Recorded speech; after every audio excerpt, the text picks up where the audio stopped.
Yeah, it's getting back to the normal heat, where the sun at 8 o'clock in the morning is too hot. For the last 3 months or so, it's been pleasant at this time of the morning. Anyway, Om Namo Bhagavate Vasudevaya. Om Namo Bhagavate Vasudevaya. Om Namo Bhagavate Vasudevaya.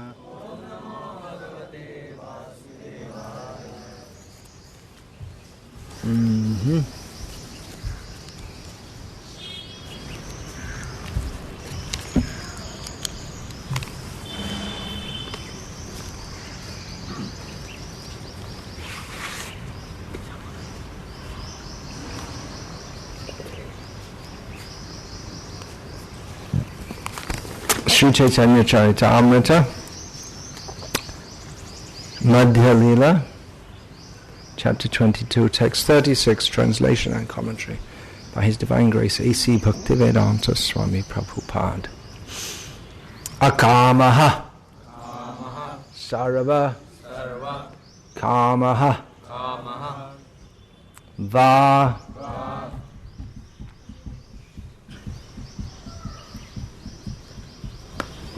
Moksha Kamaha Udara Dhihi Tivrena Bhakti Yogena Yajeta.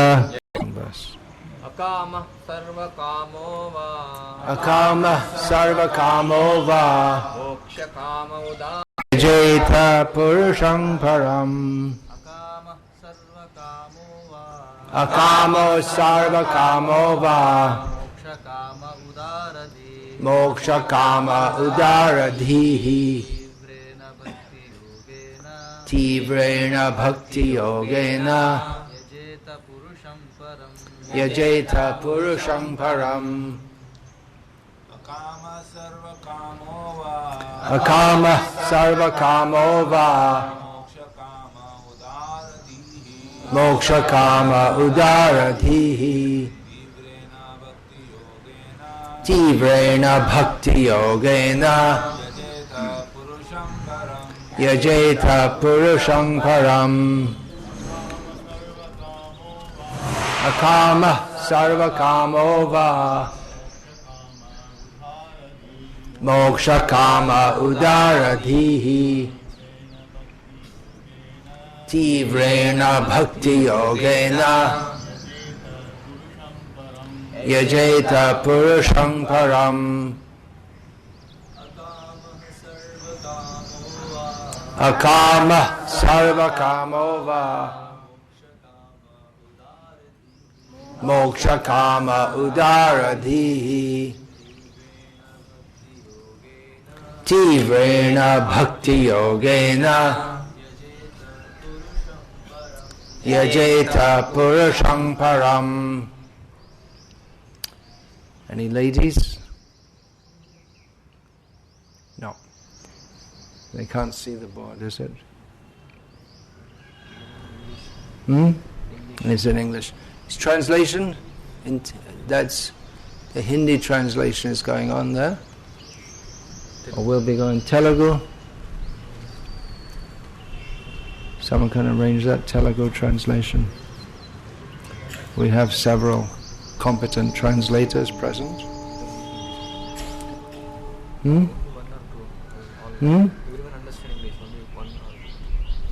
Only one or two, but for the one or two, they want translation, isn't it?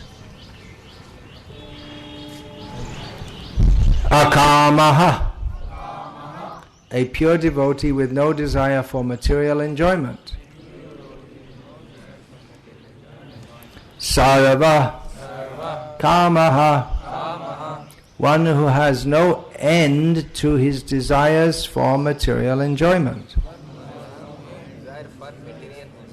Va or moksha Moksha. Kamaha. Kamaha. One who desires to merge into the existence of Brahman. Udara. Udara. Dhihi. Being very intelligent. Being very intelligent. Tivrena. Tivrena. Firm. Firm.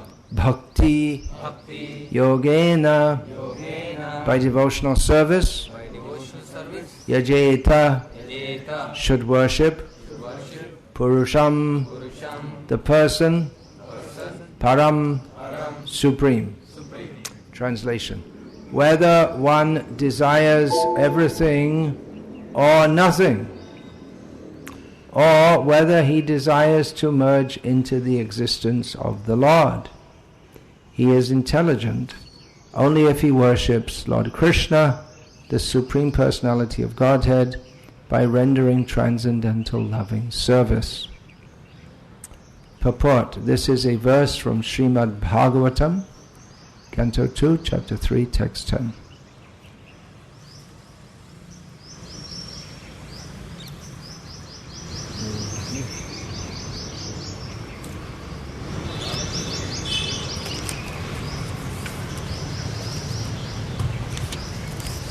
Om Jnanatimirandhasya Jnananjana Shalakaya Chakshuran Militam Yena Tasmai Shri Gurave Namaha Nama Shreshtham Nanamapi Shakti Putramatva Surupam Rupam Tasyagrajamurupurim Maturim Goshtavatim Radha Kundam Girivaramaho Radhika Madhavasham Prapto Yasya Pratita Kripaya Shri Gurum Tam Natosmi Vandeham Shri Guru Shri Ataf Padakamalam Shri Gurun Vaishnavanscha Shri Rupam Sagrajatam Sahagana Raghunatam Vitam Tam Sajivam Sadvaitam Savadhutam Parijana Sahitam Krishna Chaitanya Devam Shri Radha Krishna Padan Sahagana Lalita Shri Vishakhan Vitamscha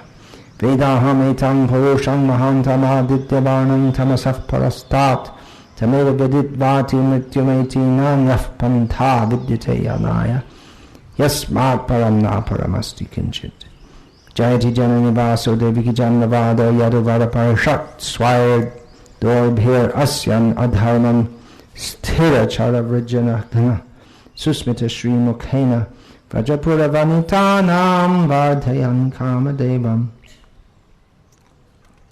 Barhapirdam Natavaru Vapu Karnayo Karnikaram Bibhrad Vasa Kanaka Kapisham Vaijayantim Chamalam Randhran Venor Adhara Sudhaya Purayan Gopa Vrindayar Vrindaranyam Swapadaramanam Pravishad Gita Kirtihi Shri Radhayaf Pranaya Mahima Ki Dushovana Yaiva Svadyo Yenad Bhuta Madhurima Ki Dushova Madhyaha Sokyam Chasya Madanu Bhavata Ki Dushang Veti Lobhat Tadbhavadha Samajanisha Chigarbha Sindhau Harinduhu Hare Krishna, Krishna Krishna, Hare Hare Hare Rama, Rama Rama, Hare Hare. I chose to speak on this verse today, being inspired by something I was told last night after the program we had in the Hanuman Temple in DD Colony, is it? Dilsuknagar. Okay, Dilsuknagar.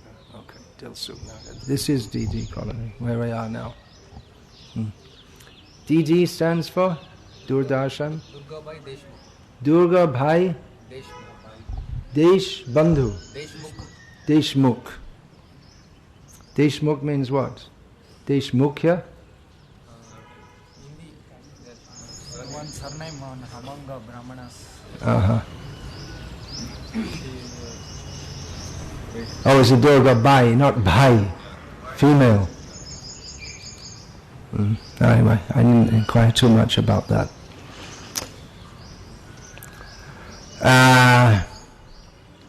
Yeah, there was a comment which was relayed to me by one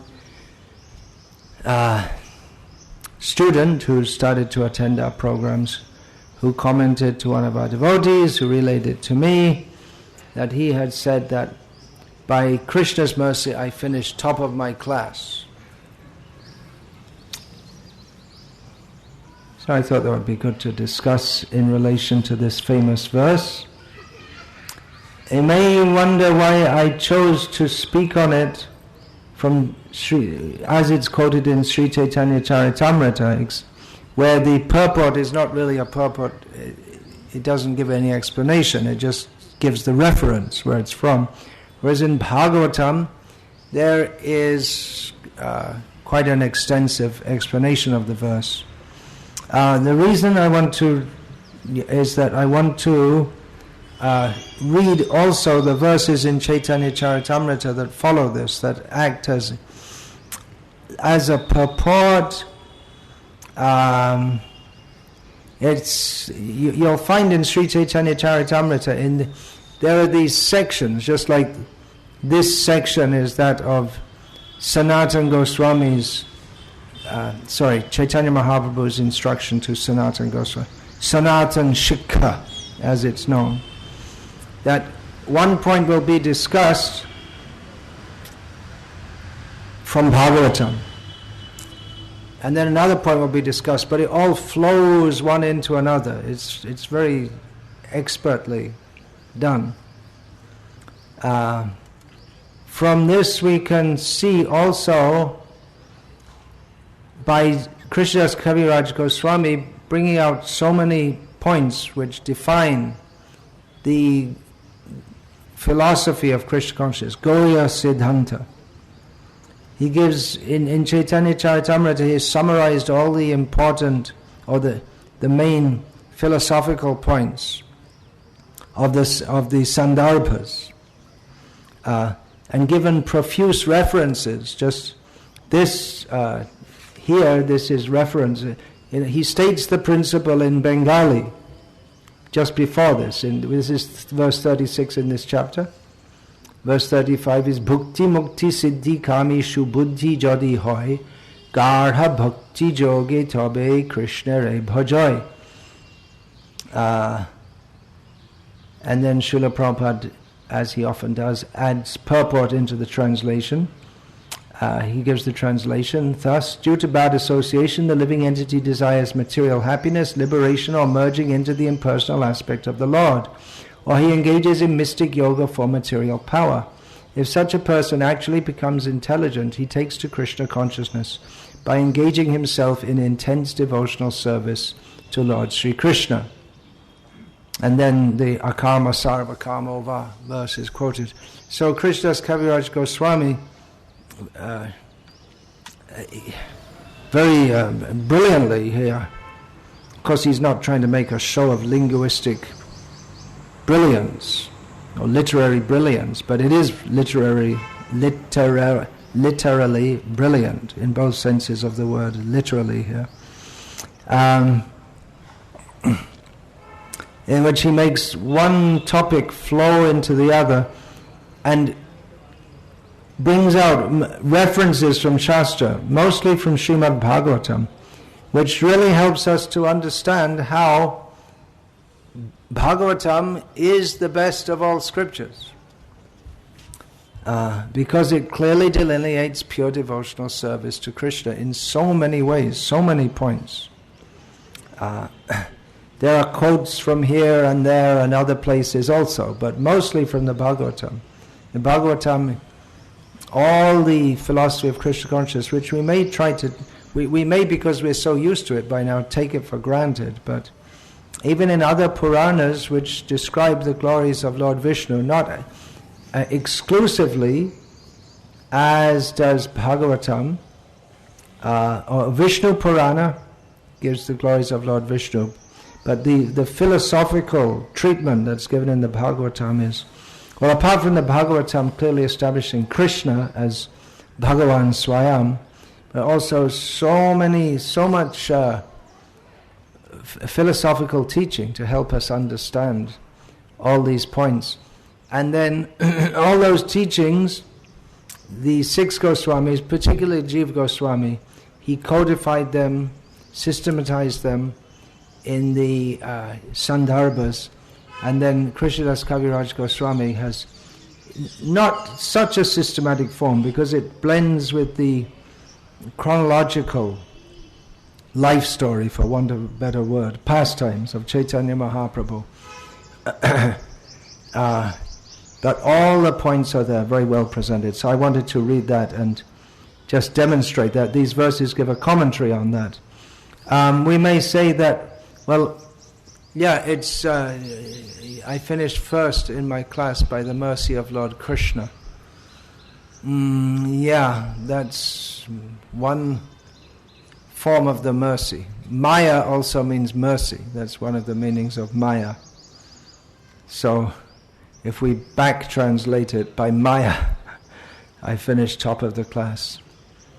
The real mercy of Krishna is demonstrated, or is apparent, in someone who gives up all material desires. Here it's stated, akama sarvakamo va moksha kama udaradhihi tivrena bhakti yogena yajeta purusham param. It's a recommendation or an injunction.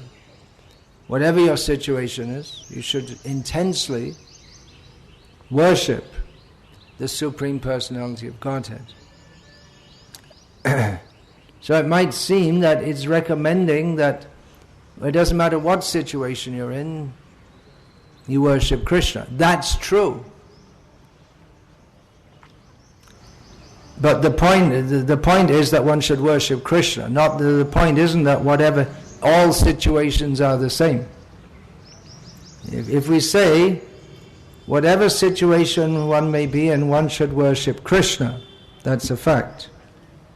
But there are two considerations here. One is whatever situation you're in, and the other is that one should worship Krishna. So out of the two, the important one is that one should worship Krishna. And whatever situation one's in, that's not the point. That you can be in any situation, it doesn't matter, because by worshipping Krishna, even those who are moksha kama, they desire liberation, impersonal liberation, or sarva kama, they're full of material desires, they should come to the position of being akama. Or akama means to have no desire, which is to be understood contextually, because the living being by nature has desires, so he has no desire other than to serve Krishna. So someone who's just coming to Krishna consciousness, like this student, it's not expected that he understands the philosophy of Krishna consciousness. Someone might pick it up very quickly, and just by associating with devotees for a short time can understand that, oh, yes, we're supposed to do everything for Krishna's pleasure. This whole material existence is meaningless, let us do everything for Krishna's pleasure. So someone, if from a previous life they have such good fortune that they already advanced to that stage, then just by associating with pure devotees, they will come to the level very quickly of understanding this. Others may take more time, because we're conditioned from previous lives and in this life to think that material enjoyment is the goal of life. And a particular manifestation of that in India, among the middle classes especially, at the present time, is the idea that one should get good qualifications in studies so that one can go on to get a good job, as it's called. I'm just quoting what they say. I don't believe in any such thing as a good job. so-called good job is just some cheating. But they're saying good job, which means they squeeze the blood out of you. Just like you see the sugar cane they put in, they squeeze it out, all the sugar. Then nowadays they do it by machine, but I think when they did it by hand it was more effective. When there's nothing in there at all, even the cows won't look at it, again they put it in. And they fold it over double, triple, quadruple, and squeeze, and maybe one little more drop comes out. Then they throw it away. So that's your good job. Squeeze the last drop out. And then they throw you away. And the new ones out of university, they just got their degree, so they give them a job with absolutely useless pay, 2,000 rupees a month or something, which, when you first joined the workforce, 2,000 rupees was a huge salary. What was your first salary? Was 400. That was probably quite good, huh? We used to argue with the rickshawwallas over 25 paisa. Nowadays, no one even knows what 25 paisa is. Anyway, they'll give them some useless salary on the idea that it's training. And then they squeeze them and squeeze them and squeeze them, and they're completely finished. After a few years, they throw them away and bring someone else at the same low salary. And then they can go and get another job and say, I have this much work experience. And they're still eager. They're still like a dog going for food. Yes, good job, good job. Anyway, people are very much conditioned by this. And so they think, yes, if I become top, my aim is to become top of the class, and pious, associating with devotees, so he thinks that Lord Krishna's mercy is that I came top of the class. So Krishna's mercy is manifested in various ways. Krishna's full mercy is apparent in someone who has no material desires and has only the desire to serve him. That's his full mercy. So we could say to him, well, if you had finished bottom of your class, that would have been more mercy. So that you can be disappointed and then think, oh, now I'm useless materially. Okay, let's try another line. How about the spiritual line? But to get some encouragement to pursue the material line is not really Krishna's mercy. We can say it's a kind of mercy that materialistic people may like. Anyway, I said I would give the purport that Krishnadas Kaviraj Goswami gives. So let's discuss this, or read it. Still got this. I still have desires that at least we can have the arrangement for class can be just nice. Okay, so following on from this, Onna kami jade kare Krishna bhajan, namagi teho Krishna tare den shacharan. If those who desire material enjoyment or merging into the existence of the Absolute Truth engage in the Lord's transcendental loving service, they will immediately attain shelter at Krishna's lotus feet, although they did not ask for it. Krishna is therefore very merciful. Krishna kahe ama bhaje mage bishoy shuk amrita chari bish mage e baro murk. Krishna says, if one engages in my transcendental loving service but at the same time wants the opulence of material enjoyment, he is very, very foolish. Indeed, he is just like a person who gives up ambrosia to drink poison. Ami biggo, e murki, bishoy kene dibo, shocharanamrita diya bishoy bhulaibo. Since I am very intelligent, why should I give this fool material prosperity? Instead, I shall induce him to take the nectar of the shelter of my lotus feet and make him forget illusory material enjoyment. And I'll read the purport to this. by Srila Prabhupada, those who are interested in material enjoyment are known as bhukti kami. One who is interested in merging into the effulgence of Brahman or perfecting the mystic yoga system is not a devotee at all. Devotees do not have such desires. However, if a karmi, jnani or yogi somehow contacts a devotee and renders devotional service, Krishna immediately awards him love of God and gives him shelter at his lotus feet, although he may have no idea how to develop love of Krishna. If a person wants material profit from devotional service, Krishna condemns such materialistic desires. To desire material opulence while engaging in devotional service is foolish. Although the person may be foolish, Krishna, being all-intelligent, engages him in his devotional service in such a way that he gradually forgets material opulence. The point is that we should not try to exchange loving service for material prosperity. If we are actually surrendered to the lotus feet of Krishna, our only desire should be to satisfy Krishna. That is pure Krishna consciousness. Surrender means not that we demand something from the Lord, but that we completely depend on His mercy. If Krishna likes, He may keep His devotee in a poverty-stricken condition, or if He likes, He may keep him in an opulent position. The devotee should not be concerned in either case. He should simply be very serious about trying to satisfy the Lord by rendering Him service. The next verse in Sri Chaitanya Charitamrita is again cited from Srimad Bhagavatam.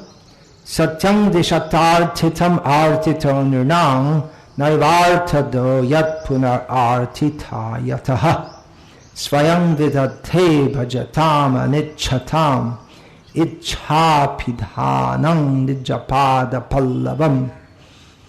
Whenever Krishna is requested to fulfill one's desire, he undoubtedly does so. But he does not award anything which, after being enjoyed, will cause one to petition him again and again to fulfill further desires. When one has other desires but engages in the Lord's service, Krishna forcibly gives one shelter at his lotus feet, where one will forget all other desires. Then next verse from Sri Chaitanya Charitamrita. Kama lagi Krishna bhaje pai Krishna rase. Kama chari dasha hoite hoy abhilashe. When someone engages in Lord Krishna's devotional service for the satisfaction of the senses, and instead acquires a taste for serving Krishna, he gives up his material desires and willingly offers himself as an eternal servant of Krishna. So what are we to understand from this? It's all right to have material desires and take to devotional service. It's not really all right, because one cannot properly be a devotee at all if one has material desires. Bhakti Rasamrita Sindhu is the ocean of the nectar of Bhakti Rasa, the devotional, the ecstatic, emotional feelings in devotional service. You may wonder, how is it an ocean? It's just a book this size. An ocean is huge. And how can we say it's an ocean? Well, it's the portal into another dimension. It takes us into the Bhakti Rasamrita Sindhu, into the great ocean. It is the ocean, or it's representative of the ocean, and it brings us into that ocean. But in the very beginning of Bhakti Rasamrita Sindhu, Rupa Goswami defines what is bhakti. Generally people think bhakti is you worship some god, most popularly nowadays Sai Baba, it seems. You worship some, it's your feelings that you have. It can be Guru Bhakti, and then they have Desh Bhakti, and probably They may have this cricket team. What is that? Chennai Super Kings. What's the team here in Hyderabad? Anyone know? Deccan Chargers. So you may have Deccan Chargers Bhakti. They may say like that. I don't know. The idea that whatever feelings you have intense feelings. But Bhakti, Rupa Goswami describes, there's no Bhakti ras in Deccan Chargers Bhakti. It's something different. Some kind of feeling will be there, but it's not comparable to Bhakti ras. The Bhakti ras comes when there is pure devotional service. So from the very beginning, Rupa Goswami describes what is pure devotional service. Anyabhilashita shunyam jnana kamadyanavritam anukulyena krishnanushilanam bhakti uttama. Iha yasya hare dasya karmana manasagira nikhilasvapyavastasu jivan muktasa uchyate. Sarvopadi vinirmuktam tatparatvena nirmalam hrishikena hrishikesha sevanam bhakti ruchyate. All these verses he quotes just at the beginning. I'm just presuming you all know the meanings of these verses. Maybe you don't. But anyway, they describe pure devotional service. And then he, as being without any personal desires. And he gives some of his own, only the desire to serve Krishna.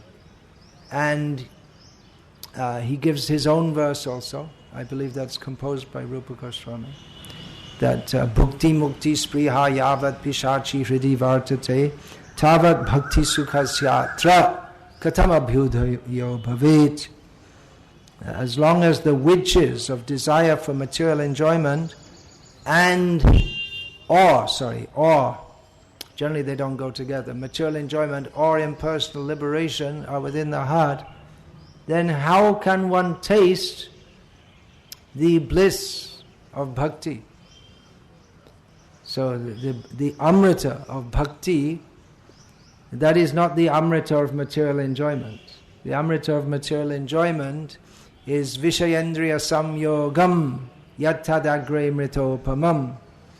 Material enjoyment is the bliss of the senses interacting with the sense objects. But it's only bliss in the beginning, because what happens is that pariname vishamiva, it becomes transformed into poison.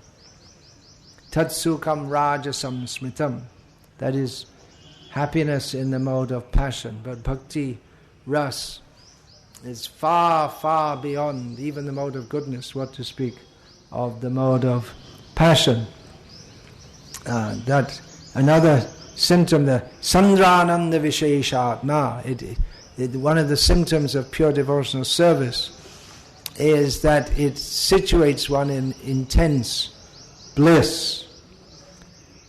But another characteristic of bhakti is that it's very powerful. Krishna is all attractive. So even if one engages in Krishna's devotional service with material desires, then one can become purified. Note the word here, tivrena.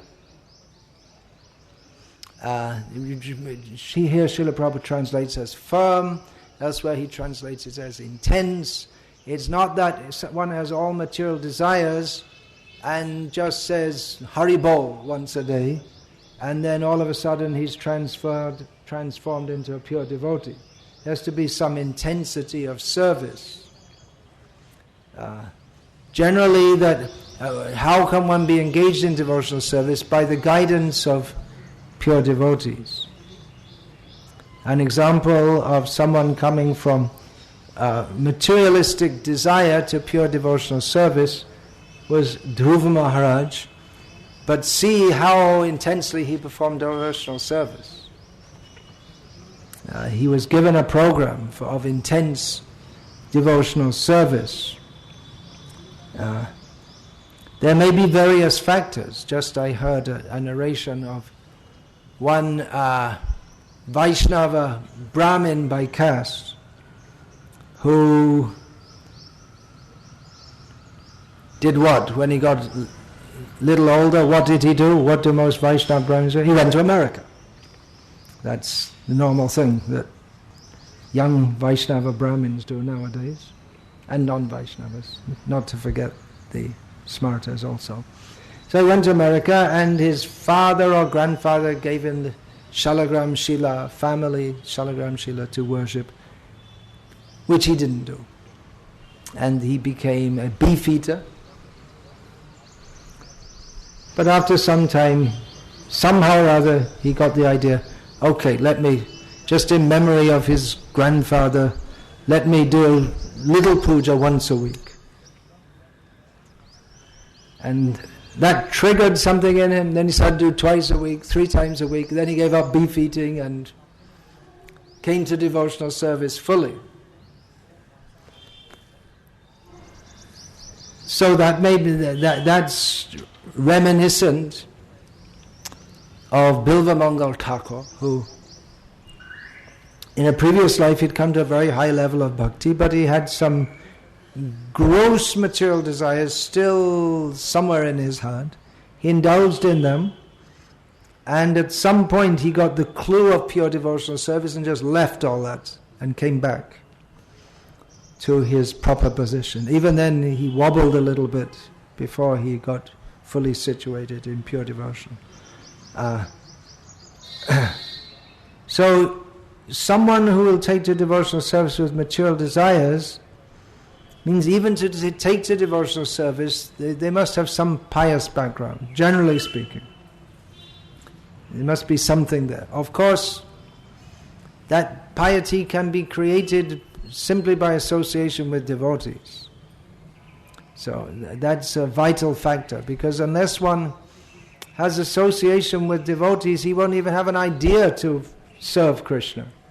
And even if he has some idea, he won't know how to.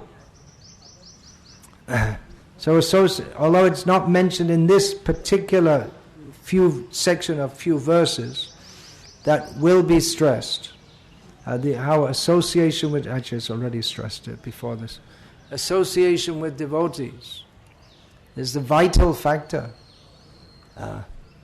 in devotional life. So someone may have all material desires, but they should be guided toward pure devotional service.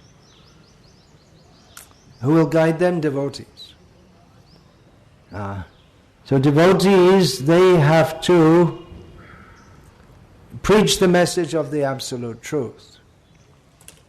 To means the message of Srimad Bhagavatam, distinguishing reality from illusion for the welfare of all.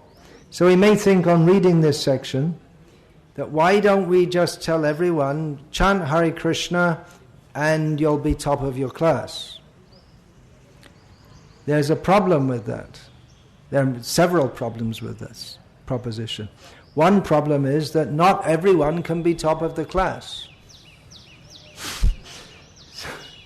So someone's going to say, hey, I chanted Hare Krishna and I got cheated, I didn't come top. Another problem is that it gives the idea of, instead of engaging ourselves in Krishna's service, that we engage Krishna in our service, which is opposite to bhakti, actually. Although Krishna, as he says here, is very kind, and if there's some kind of approach to him, he may reciprocate. He's not that necessarily, if I go, Krishna, make me a billionaire. Oh, okay. He's not that he's obliged to do anything. But his tendency is to reciprocate with people who come to him, but it might take a long time. And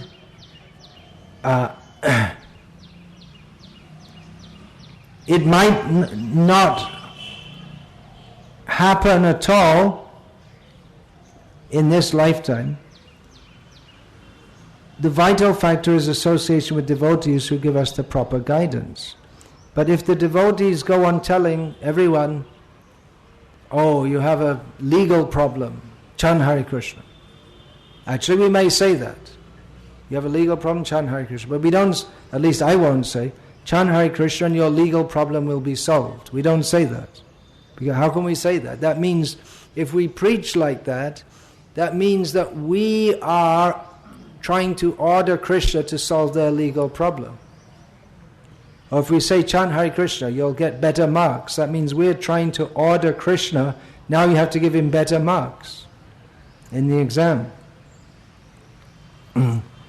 Once devotees did this with Bhakti Godhead magazine. They started putting things in that if you chant Hare Krishna, you'll get free from stress and you can do your job better, all materialistic inducements. And some devotees weren't very happy with this. They brought this to Srila Prabhupada.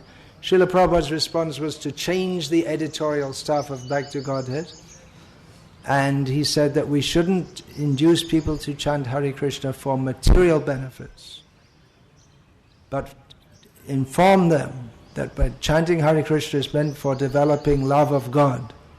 So they had this soft approach, in which, and in the whole Bhakti Godhead, there was hardly any mention of Krishna.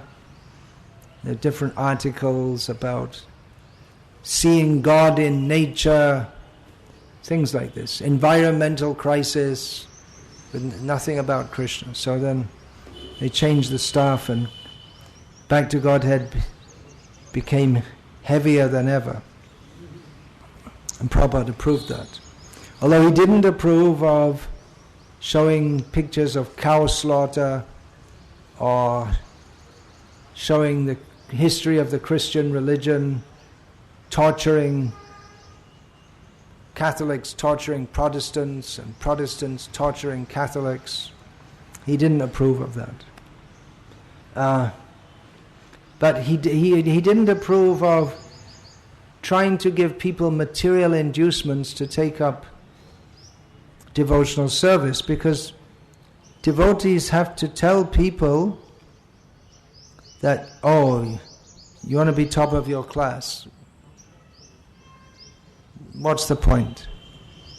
Even if you become top of your class and then you get a so-called good job, what's the point? The very idea to become successful in this material world binds us in this material world. The very idea to want to be materially successful is the kind of idea that the devotees are supposed to teach people is not in their own self-interest. And teach them that you may be top of your class, and in the next life you may be in the bottom on the ground in the stool as a worm. Or even if you're Indra in the next life, which is very unlikely. But what's the value of that? Devotees should teach there's nothing valuable in this world except Krishna consciousness. We sung just 2 days ago, Nitai Charam Bina A Kichu Nahidham. There's nothing of any value except the lotus feet of Lord Nityananda. This we should teach. Not many people may come. But if they come, they'll be properly benefited. Or they may come and they may say things like this, that, oh, by Krishna's grace, I was top of my class. So, we may not bang them on the head immediately. We may do also. You have to see. But we should explain to them that this desire for material enjoyment, that is antithetical to devotional service, is antithetical to our real self-interest. Otherwise they may think, oh, I became top of the class by the mercy of Krishna, and then they preach to others. And then they all think, oh, let me chant Hare Krishna and I'll be better in my work and my job and my studies. And then a whole misconception about devotional service is spread. So if some individual has this misunderstanding, the devotee who's merciful will try to relieve them from that understanding, not that they'll try to perpetuate that misunderstanding. It is a misunderstanding. Krishna is very merciful and he helps those even who approach him with such a motive, particularly if they perform bhakti intensely. One thing about performing bhakti intensely is that one has to think of Krishna intensely, and then one becomes attracted to Krishna. And one has to hear the message of Bhagavatam, which itself is intense. Especially with the purports of Prabhupada. Srila Prabhupada, he brings out the essence. He doesn't let you ignore the striking facts that are stated in the Bhagavatam of the miseries of this material world and the foolishness of trying to be happy within it. He doesn't gloss over that, but rather he further explains it.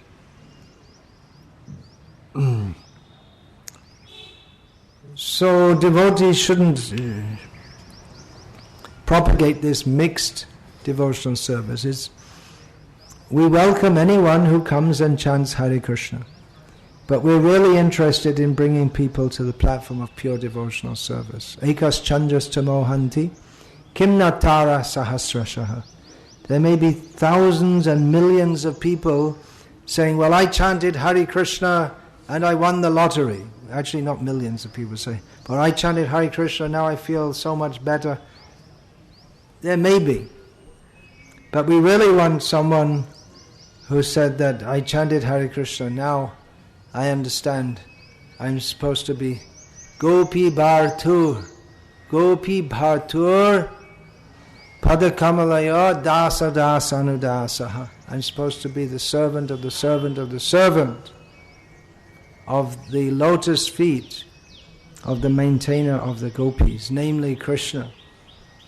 But if we have the idea that I'm chanting Hare Krishna for some material benefit, we won't even get the idea that we're supposed to become the servant of Krishna. What is becoming the servant of the servant of the servant of the servant? If the idea is material, I got on top of the class and then I'm going to get on top of my job, top of my career. But the devotee's motive is to become the servant of the servant of the servant of the servant.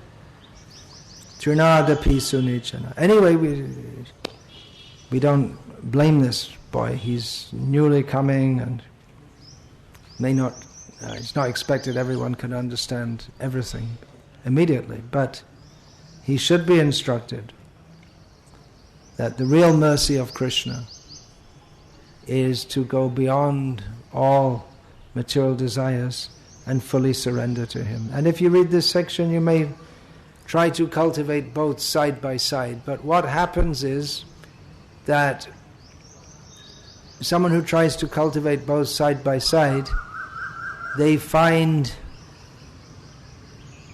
in their mind, either they redefine devotional service, that my career is my devotional service, and they're working hard with a personal ambition, and they say actually it's bhakti.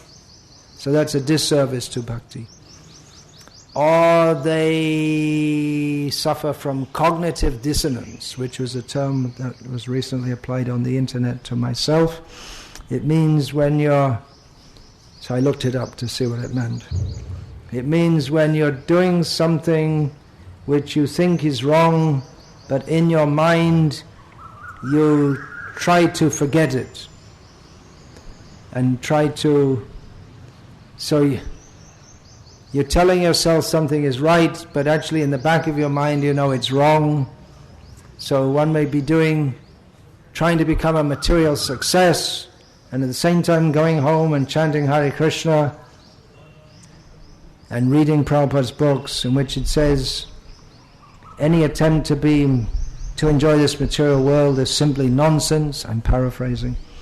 And then you go back and try to enjoy the material world, and then there comes a point. Usually Krishna arranges in the life of such neophyte devotees something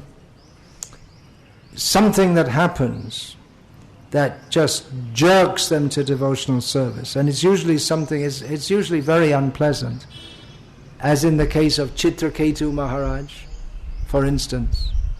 His son had to die for him to get jolted, with the help of Narad Muni, for him to get jolted into pure devotional service.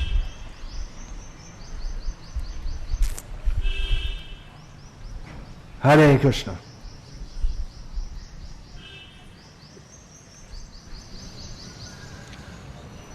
Difficult to stay awake, huh? It's been a heavy weekend for the young boys. Yeah, any question or comment? Should we set it up tomorrow in another way? Maybe do it downstairs, because the sun is shining in everyone's face. Hot sun, bright sun.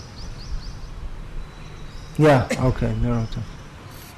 When some students take up Krishna consciousness, they lose interest in studies. When students take up Krishna consciousness, they lose interest in studies, and it becomes a logistic difficulty for us, because then they lose interest in studies, and then the parents become upset, they complain to the college authorities, and the college authorities want to stop us doing programs. That also the other students who want to take up Krishna consciousness. And other students see also that they're going down in their studies, so they think, this is bad, I won't take to Krishna consciousness. So what do? I guess in such a situation you can tell them to go on with their studies, just as some practicality. Even though you know it's nonsense, by studying Prabhupada's books, you know it has no real meaning, but just as a strategic move, you can go on with it. What do you think? What's your opinion about this? And some preachers, they encourage, because the system devotional service is encouraging other students, so they push, they have marched. Yeah, they say it becomes your devotional service. I guess in that sense it could be said to be, but you're doing it just to facilitate the preaching of Krishna consciousness, but then without a clear understanding of how it's devotional service, then it introduces a very materialistic, philosophically incorrect understanding of devotional service. If someone is committed to Krishna consciousness, but they go on with their studies as a strategic move so that our preaching isn't impeded, that could be called indirectly devotional service. But if we preach to everyone your study is devotional service without understanding this and having that commitment, then they misunderstand their material endeavors for so-called success to be the same as pure devotional service, transcendental to all material desires. So it becomes a disservice to preach like that. We propagate a wrong understanding of Krishna consciousness. And definitely as we promote these farm communities more and more, then people will leave their good jobs in the city and go to the country, and people say, they're failures, they're spoiling this Krishna conscious movement, they don't had a good career and they're spoiling it all. We're going to have to deal with that. It may be that our own devotees will complain, you're spoiling the preaching because you're giving us a bad name by taking people over. They worked so hard to get a good job and they had a good career and they were respected and they could preach from that situation. Anyway, this will go on. There's always going to be some tension between neophyte devotees and Madhyamadikari devotees. Madhyamadikaris are those who are wanting to practice Krishna consciousness on a pure level, and neophyte means materialistic devotee. It's a very different outlook, actually.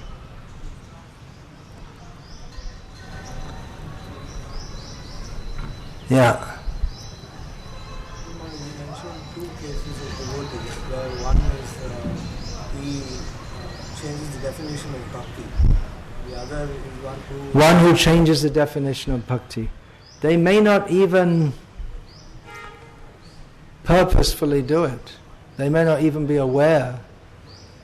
They may not be so deep in understanding that they even have any idea of what is Vaishnava Siddhanta, the importance of Vaishnava Siddhanta.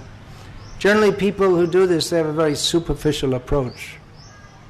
They haven't gone very deeply. That's another way to describe a neophyte devotee. So, among the two, can the latter be said to be practiced? Among the two of who? Which two? The second case is where one has this cognitive dissonance. Yeah. So, can that devotee said to be practicing Bhakti Tivra and not the first one? Well, it depends if they're actually practicing with intensity. If they're practicing intensely, yes. If they take their career first and I do a little bhakti to help me along with it, well, that's not tivra bhakti. If one's sincerely endeavoring in devotional service, as much as one sincerely endeavors, that can be called bhakti tivrata, intensity in devotional service.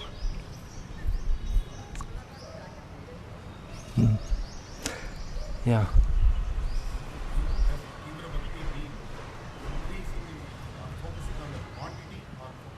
Does tivra bhakti mean in focusing on increasing the quantity or increasing the quality? Both. Definitely, if one is very serious about Krishna consciousness, he'll want to increase both the quantity and the quality, not one at the expense of the other, or one without the other. Hare Krishna. Oh, you have a question also? Sometimes Srila Prabhupada said you don't have to change your position to practice Krishna.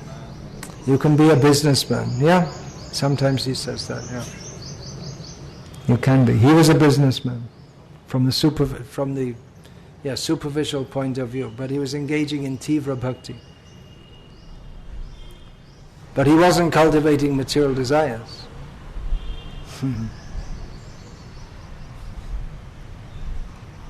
He had the idea, he explained, that I will earn money and use that for preaching Krishna consciousness. And he did that, even though he wasn't earning so much. He made this Back to Godhead magazine with his own earnings, first of all, when he in householder life.